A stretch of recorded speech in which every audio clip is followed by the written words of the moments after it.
I want to ask your opinion on something.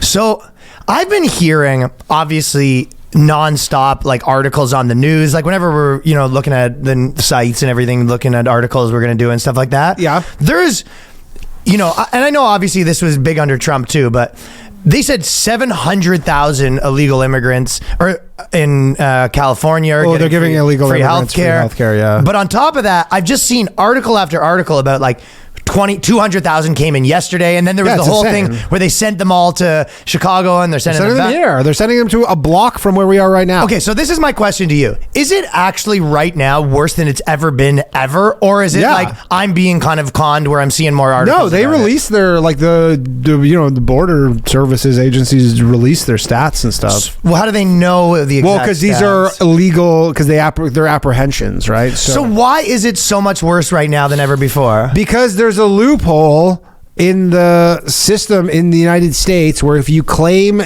America has a thing where they let, if you're a refugee, which is has like, was that me? No. If you're a refugee, like there's a legitimate thing here. That's a fancy, for those of you who don't know, a refugee is a fancy refugee. It's a fancy, yeah. What? No, because a refugee, and you go, are you a refugee? You go, no, I'm a refugee.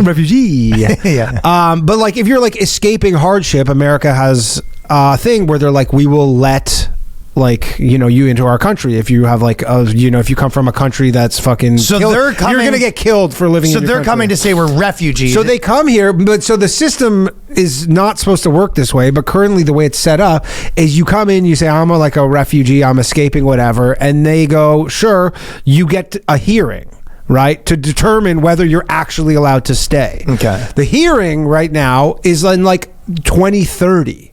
So they go, you have a hearing, but you get released into America while you get to await your hearing. And I believe so. It's like the perfect scam. And I believe you can even get a work permit. So couldn't Canadians just do that? Just come? Yes. So you could just come from anywhere and be like, I'm escaping something, and then they give you a hearing, and then that's kind of crazy. And so, dude, it's like, because people go to the borders and stuff, and everybody assumes you're like, oh, it's all Central Americans or like Venezuelans, because Venezuelans are like legitimately escaping something that the United States government, I think, would allow them to stay. Some people are just like, come from Mexico and they just want to live in America, and they're technically just like, their economy's not great, but I don't think it counts. But then there's people come from China. Like people literally go to China, and then they get a 9-year grace period. They have this and some people are probably like, you know what? I'll take my chances. I have to marry an American. Yeah, you can figure it out in the 9 years you're here. That's like better than the college permit. Yeah, it's way better. It's better than anything. So it's just a loophole right now. So people, because they're like, you're like, I've been married with 3 kids for 4 years. Well, but before, like, look, you'll find someone to marry in those 7 years, and then you'll just live here legitimately, and you'll be a U.S. citizen. But like, if you're a Chinese, for example, I don't exactly know, but I'm pretty sure you need to get a visa just to visit, right? Like Canadians don't need a visa. So you're on the records. You're on the records, but also like it's a process. Like to even get it, like there's no guarantee that you'll even get it. It might take 6 months. Yeah, I remember Raheel when we were going to go to America. Remember? And he's like, I can't come. We were going to go on a trip to America, and Raheel can't come because he's from India. And then from India, you need a specific visa. A very specific visa, yeah. And it's like difficult to get, and it takes 6 months. It's the same thing. You can't just pop on over there. This comic Raj here, he said he's from India, but he lives here, and he's like, he can't go to Canada. Same thing. It's like, you just need this crazy visa or whatever. So anyway, they're just taking advantage of this loophole. There's just like a loophole, and they're taking advantage of it. Okay, that actually does clear it up for me, because a part of me was just like, obviously from politics, it's like a number one agenda. So you kind of are like, is it just getting laid on thick right now, or is it actually worse than it's ever been? There's a loophole. So, okay, it's such a so is it that more people know about the loophole? Like it's so public now that like word's out that everyone can do this? I think so. Yeah, I think so. Because the thing is, like, I guess my question is, why is it worse than it was 7 years ago? Because I think they processed you faster. Like you'd have like a year before they saw you. Yeah, and now it's like the backlog is so insane, and it's getting bigger by the day.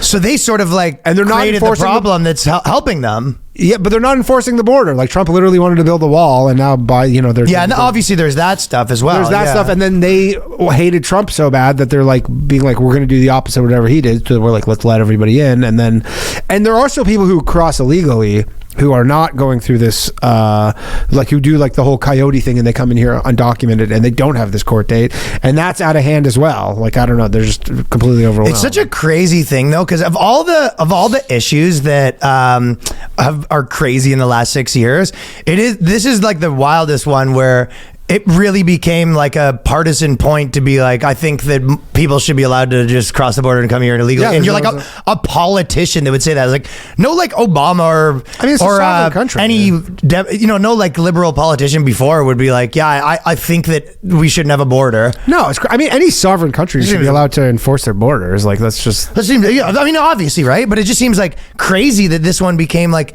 just like such a. I mean, obviously, there's the other part of it where people will say, well, they're trying to change the demographics of the voting base and all that sort of stuff. Yeah, but that's like, I think it's more that it just became a thing and now they have to say it. Yeah, like I personally don't really. It's like kind of like we know people that you'd be like super, PC Brooklyn person, and someone would rob your house and you'd have to like be like, I'm not going to call the cops because literally that could be bad for them. Girl like, whose boyfriend was fucking stabbed. Yeah, and she's like, she basically doesn't want to like participate because she doesn't like she's sympathetic to the guy who stabbed her boyfriend. Yeah, they also have to change it to be like it's actually it's actually very progressive to want to have border guards.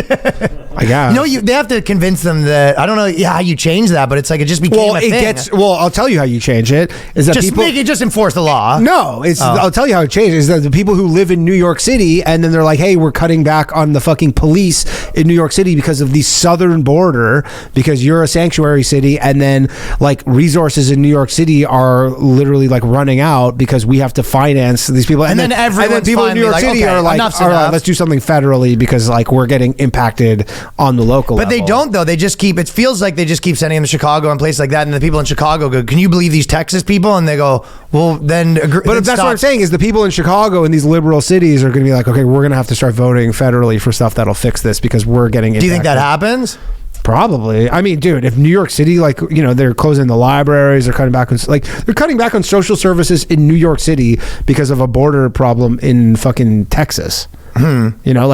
But people, I guess everybody goes, you voted for it in New York City to be a sanctuary city, and so you get what you deserve. But eventually people will, I guess, get tired of it. And I guess you'd think so. At some point. But I guess some people would be like, well, at that rate, what's the rate where it's like, it doesn't, you close it up 10 years later, it doesn't matter, Yeah. It's like the leaky faucet and you have the water damage. I mean, it's better to do something about it at some point, I guess. But also, it's like the people coming in probably. It's like such a weird thing that it became a partisan issue. I mean, this country does somewhat rely on those people to live here. I just don't know what number of them. Well, no, I'm just mean the illegal component. Yeah, I'm talking about the illegal component, like, who work in kind of under the but you can't build a country based on like, obviously we need a certain amount of that. Problem is, you don't know how many there are, so that's another thing that's probably weird. Like, it's probably like, I looked yesterday, the population of the U.S. is 330 on paper, 330 million, but like there's probably like 70 to 100 million people here who they like are not on the books. When they say the population, they don't count that's the census. No, that's just the census. They don't count it. So there's probably like a lot more than that. Interesting. Yeah. So